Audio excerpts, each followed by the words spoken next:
Assalamualaikum warahmatullahi wabarakatuh. Perkenalkan, kami dari kelompok 12. Hari ini kami ingin membahas materi tentang imbal hasil atas modal investasi dan analisis profitabilitas. Kelompok kami yaitu yang beranggotakan saya sendiri, Muhammad Hasbi Yasin, dan juga Syarif Hidayatullah.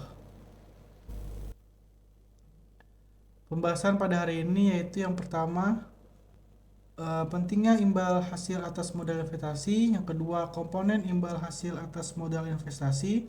Yang ketiga, menganalisis imbal hasil atas aset operasi neto. Kemudian yang terakhir, menganalisis imbal hasil atas ekuitas saham biasa.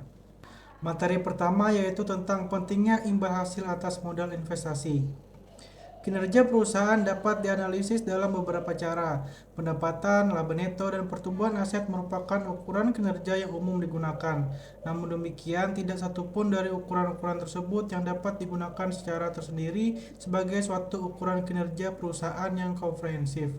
Hubungan antara laba dengan modal investasi yang disebut dengan imbal hasil atas modal investasi atau imbal hasil atas investasi mungkin merupakan ukuran kinerja perusahaan yang diakui secara luas. Imbal hasil atas investasi memungkinkan untuk membandingkan kesuksesan perusahaan atas modal yang diinvestasikan. Ukuran ini juga memungkinkan untuk menilai imbal hasil perusahaan relatif terhadap risiko investasi modal, serta dapat membandingkan imbal hasil atas modal investasi dengan pengembalian investasi alternatif. Imbal hasil atas modal investasi digunakan dalam berbagai area dalam analisis, yaitu yang pertama, mengukur efektivitas manajerial. Tingkat imbal hasil modal investasi utamanya tergantung pada keahlian, ketersediaan sumber daya, kepandaian, dan motivasi dari manajemen. Imbal hasil atas modal investasi, terutama jika dihitung secara interval 1 tahun atau lebih, merupakan ukuran yang relevan dari efektivitas manajerial perusahaan. Kemudian yang kedua, mengukur profitabilitas. Imbal hasil atas modal investasi menggunakan ukuran ringkasan utama dari laporan laba rugi dan laporan posisi keuangan untuk menilai profitabilitas. Ukuran ini juga dapat menyampaikan imbal hasil atas modal investasi secara efektif dari berbagai perspektif dari kontributor pendanaan yang berbeda. Kemudian yang ketiga, ukuran untuk perencanaan dan pengendalian. Imbal hasil ini terdiri dari imbal hasil yang diperoleh segmen atau divisi perusahaan. Segmen imbal hasil ini juga terdiri dari imbal hasil yang diperoleh dari setiap lini produk, proyek, atau komponen lainnya. Baik, selanjutnya yaitu komponen imbal hasil atas modal investasi. Menganalisis kinerja perusahaan dengan menggunakan imbal hasil atas modal investasi secara konseptual sangat erat dan menarik. Imbal hasil atas modal investasi dapat dihitung sebagai berikut, yaitu laba dibagi modal investasi. Komponen pertama yaitu aset operasi neto. Banyak analis memisahkan laporan posisi keuangan dan laporan laba rugi menjadi komponen operasi dan non-operasi serta menghitung imbal hasil atas aset operasi neto atau return on net operating asset sebagai ukuran ringkasan kinerja. Aktivitas operasi merupakan aktivitas inti perusahaan. Aktivitas tersebut meliputi seluruh aktivitas yang dibutuhkan untuk membawa produk atau jasa perusahaan ke pasar serta melayani kebutuhan pelanggan. Dalam laporan laba rugi, aktivitas operasi biasanya meliputi penjualan, harga pokok penjualan, beban pokok penjualan, beban penjualan umum, dan administrasi. Sementara dalam laporan posisi keuangan, aktivitas operasi direpresentasikan dengan aset dan liabilitas yang berkaitan dengan akun-akun laporan laba rugi seperti piutang usaha, persediaan, aset tetap, utang usaha, dan biaya yang masih harus dibayar. Kemudian komponen kedua yaitu modal ekuitas saham biasa. Imbal hasil atas ekuitas saham biasa atau return on common equity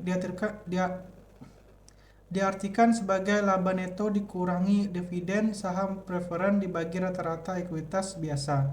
Ekuitas saham biasa sama dengan total ekuitas pemegang saham dikurangi saham preferen. Kemudian Komponen yang ketiga, menghitung modal investasi untuk suatu periode. Modal investasi untuk suatu periode biasanya dihitung dengan menggunakan rata-rata modal yang tersedia selama periode tersebut. Metode yang paling umum digunakan adalah menambah saldo awal dan akhir tahun dari modal investasi, kemudian membaginya dengan 2. Metode yang lebih akurat adalah dengan merata-ratakan jumlah interim. Komponen selanjutnya itu menghitung imbal hasil atas modal investasi, yaitu yang pertama imbal hasil atas aset operasi neto. Itu bisa dihitung dengan cara RNOA sama dengan laba operasi neto setelah pajak dibagi dengan rata-rata aset operasi neto. Aset operasi dan liabilitas operasi adalah pos yang dibutuhkan untuk menjalankan bisnis perusahaan, mencangkup antara lain kas, piutang usaha, persediaan, biaya dibayar muka, aset pajak tangguhan, aset tetap, dan investasi jangka panjang yang terkait akuisisi strategis.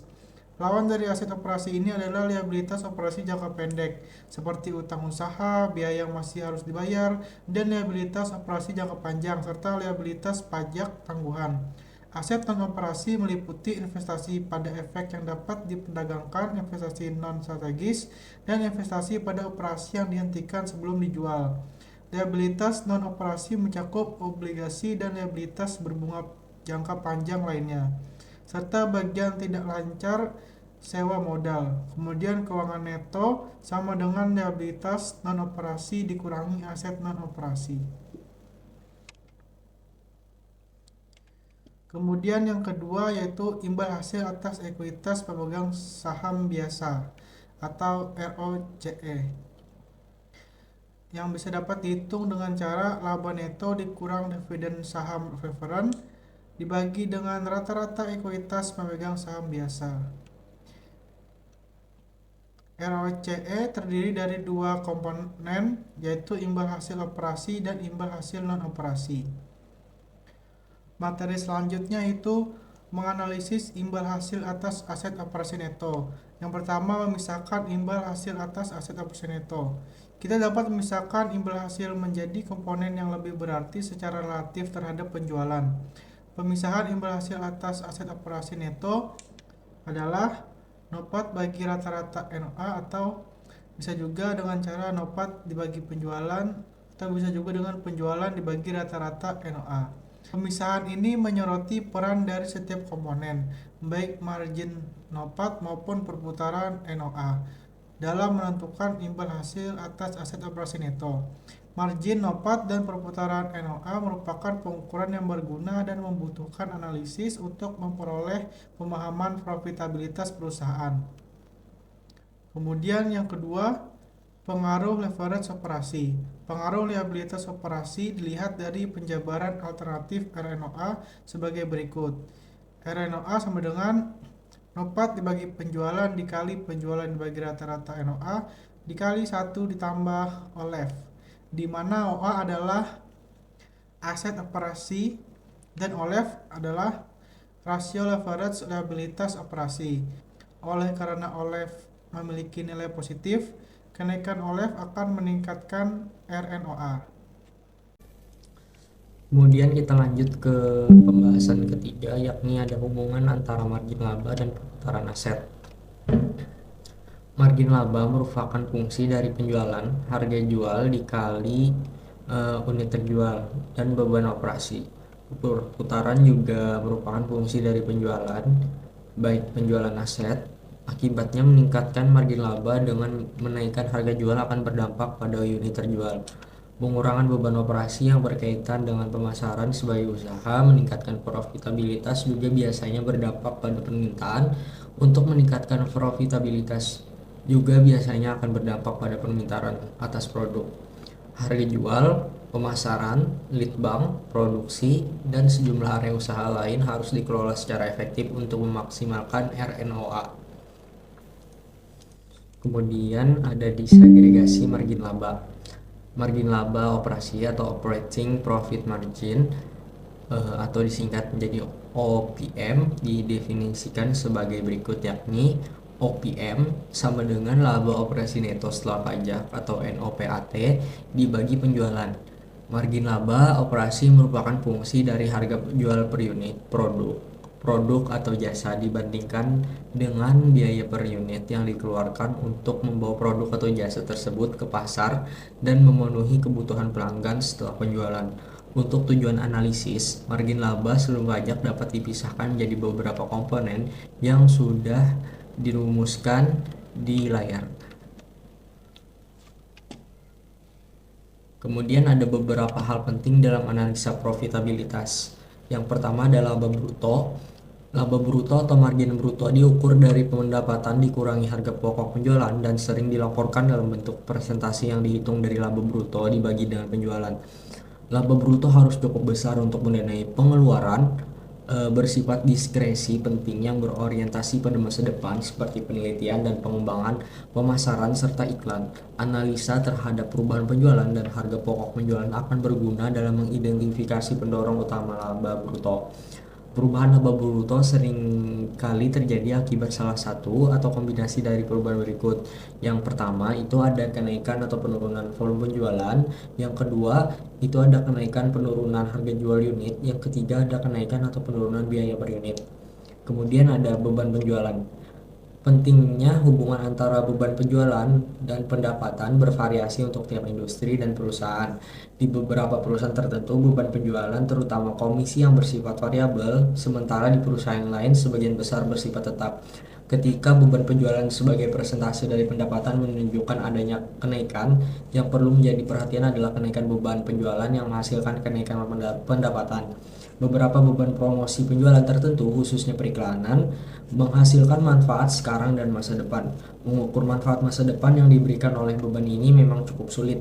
Selain mempengaruhi penjualan masa depan, pengeluaran ini juga memberikan pandangan tentang kecenderungan manajemen untuk mengelola laba yang dilaporkan. Kemudian yang terakhir ada beban umum dan administrasi. Sebagian besar beban umum dan administrasi bersifat tetap, kebanyakan karena beban ini meliputi pos-pos seperti gaji dan sewa.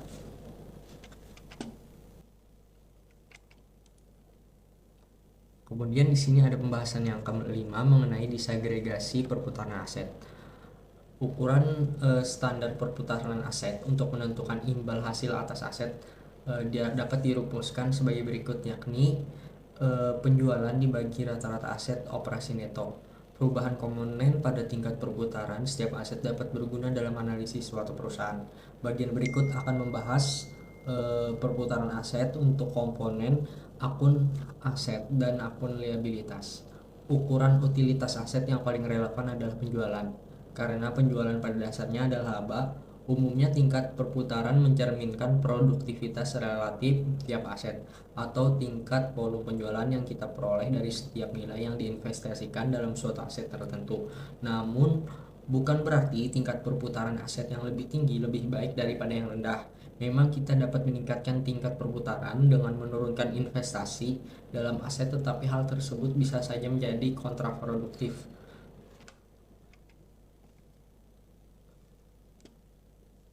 Jadi di dalam disagregasi perputaran aset ada yang dinamakan perputaran piutang usaha.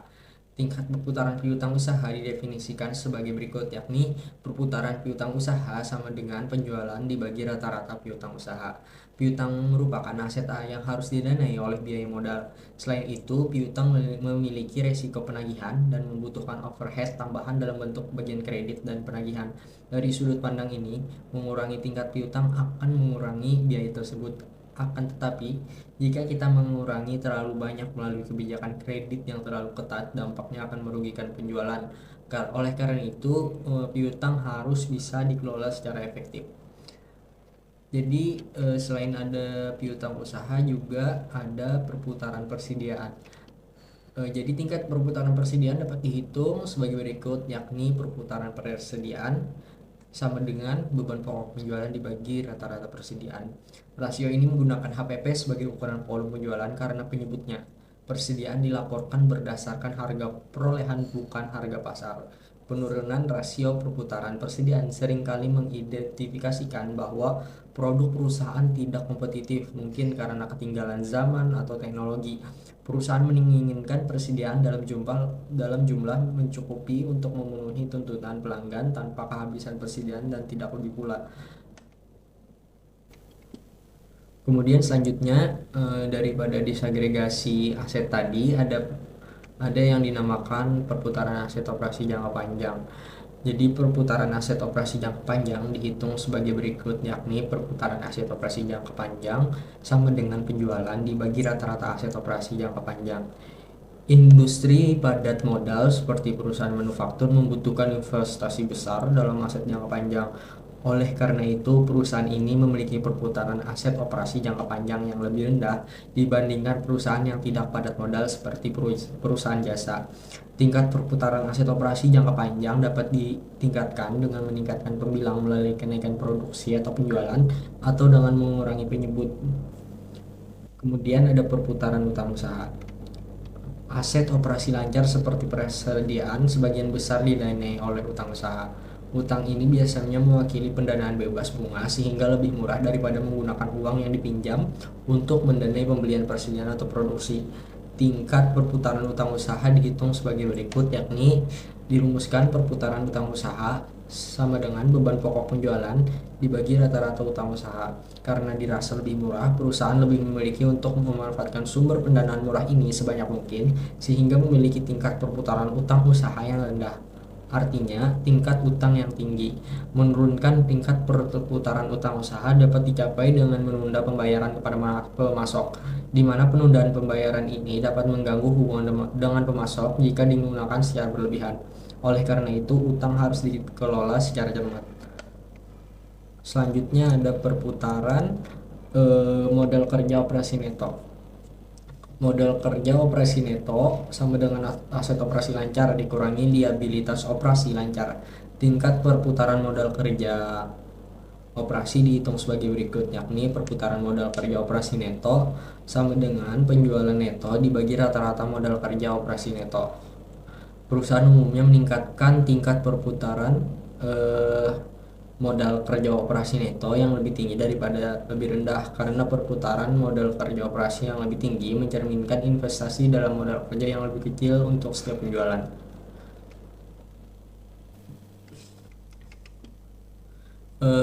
Kemudian lanjut ke pokok pembahasan menganalisis imbal hasil atas ekuitas saham biasa. Jadi kreditor biasanya menerima imbal hasil dalam jumlah tetap atas pendanaannya, begitu pula pemegang saham preferred yang menerima dividen tetap. Namun pemegang saham biasa tidak menerima imbal hasil tetap, melainkan memiliki klaim atas laba residu suatu perusahaan setelah seluruh pendanaannya lainnya lunas. Oleh karena itu, imbal hasil atas ekuitas saham biasa atau return on common shareholders equity atau disingkat menjadi ROCE sangat penting artinya bagi pemegang saham biasa. ROCE pemegang peranan penting dalam penilaian ekuitas seperti yang digambarkan dalam rumus yang ditampilkan di layar. Kemudian di sini ada pembahasan memisahkan imbal hasil atas ekuitas saham biasa. Dalam praktiknya, perhitungan ROCE memakai saldo rata-rata selama periode yang dianalisis seperti imbal hasil, aset, operasi neto. Untuk tujuan analisis, ROCE dipisah menjadi beberapa komponen. Penghitungan ROCE dapat dirumuskan sebagai berikut, yakni ROCE sama dengan laba bersih dikurang dividen saham preferred dibagi rata-rata ekuitas pemegang saham biasa. Kemudian kita juga dapat memisahkan imbal hasil atas ekuitas pemegang saham biasa untuk memperoleh ROCE, yakni dengan rumus ROCE sama dengan RNOA ditambah leverage dikali spread. Jadi spread itu didapat daripada penghitungan RNOA dikurang NFR atau tingkat keuangan bersih.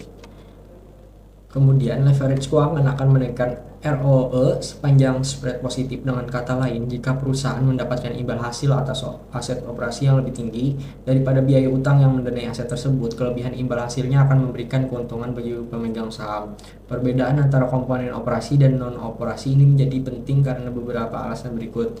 Yang pertama, kebanyakan perusahaan menyediakan barang dan jasa kepada pelanggan sebagai bisnis utama mereka. Disinilah keahlian mereka. Kemudian yang kedua, ada aktivitas operasi memiliki dampak paling menentukan dan berlangsung lama terhadap nilai perusahaan. Yang ketiga, walaupun perusahaan dapat merealisasikan kenaikan ROE melalui penggunaan leverage keuangan secara bijaksana, pembayaran utang atau bunga dan pokok merupakan kewajiban kontraktual yang harus dipenuhi saat kondisi baik maupun buruk. Kemudian yang kedua ada menghitung pengembalian atas investasi modal. Jadi yang kedua itu ada menghitung imbal hasil atas modal investasi. Jika ROC itu turun, penting bagi kita untuk mengidentifikasi komponen-komponen yang bertanggung jawab atas penurunan ini untuk lebih menilai kinerja perusahaan di masa lalu dan di masa depan. Kita juga dapat dengan lebih baik menilai area-area yang memiliki potensi peningkatan terbesar dalam ROCE dan kemungkinan perusahaan untuk dapat sukses menjalankan strateginya. Analisis strategi perusahaan dan potensi peningkatan juga tergantung pada kondisi industri dan ekonomi. Kemudian lanjut pembahasan yang ketiga, menilai pertumbuhan ekuitas saham biasa. Yang pertama, tingkat pertumbuhan ekuitas. Tingkat pertumbuhan ekuitas biasa dapat dinilai melalui retensi laba yang menekankan pertumbuhan ekuitas tanpa pendanaan eksternal. Untuk menilai pertumbuhan ekuitas, diasumsikan retensi laba dan pembayaran dividen yang konstan dari waktu ke waktu. Jadi tingkat pertumbuhan ekuitas yang dapat dipertahankan itu dapat dirumuskan menjadi laba neto dikurang dividen saham preferred dikurang dividen saham biasa dibagi rata-rata ekuitas biasa. Kemudian ada tingkat pertumbuhan ekuitas yang berkelanjutan. Tingkat pertumbuhan ekuitas yang dapat dipertahankan atau sustainable equity growth rate mengakui bahwa pertumbuhan internal perusahaan tergantung retensi laba dan imbal hasil yang diperoleh dari laba yang ditahan. Tingkat pertumbuhan ekuitas yang dapat dipertahankan dapat dirumuskan menjadi ROCE dikali 1 dikurang tingkat pembayaran. Untuk mengestimasi tingkat pertumbuhan ekuitas masa depan, sebaiknya merata-ratakan mengakui tingkat pertumbuhan yang dapat dipertahankan selama beberapa tahun terakhir. Selain itu perlu mengakui potensi perusahaan retensi laba dan ramalan ROC. Mungkin itu saja dari Kamping kelompok 12. Untuk teman-teman yang sudah menonton dan menyimak dengan baik, kami ucapkan terima kasih dan juga kami memohon maaf atas kesalahan maupun pengucapan dalam penyajian materi ini. Sekian, terima kasih.